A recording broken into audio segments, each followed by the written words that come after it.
don't know when to give up, do you? I could do this all day. I don't think Steve was the kind of guy who grew up as Mr. Popular. Hey, pick on somebody your own size. Bucky was the guy who's always been there. He's always had his back. Cap's allegiance, more than anything, is to Bucky Barnes, his best friend since when he was Steve Rogers, the 100-pound weakling. And that's the thing that, when put in the middle of the Avengers, will cause Cap to think twice about keeping the team together. I'm trying to find the Winter Soldier. He is his best friend. He's his oldest friend in the world. There's an undercurrent plot going on with the Winter Soldier, which sets the majority of the Avengers on his tail. So it's a matter of who kind of initially falls into allegiance with regards to how we handle the Winter Soldier, and ultimately it branches out into the entire team. Captain, people are afraid.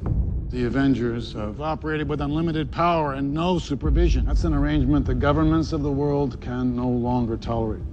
The Sokovia Accords has been signed by 117 countries, and it says that the Avengers need to report to a branch, the government that will oversee their activities. Steve Rogers says, well, I've worked for authority figures before. I remember when the World Security Council sent a nuclear bomb against Nick Fury's wishes to New York City that we had to stop. I remember when the organization I signed up with S.H.I.E.L.D. turned out to in fact be an evil organization, Hydra, that I thought I had defeated in World War II. Why do we think it's a good idea to have an authority figure? And that becomes the fundamental disagreement between them over the course of the film and leads to the inherent conflict of the title.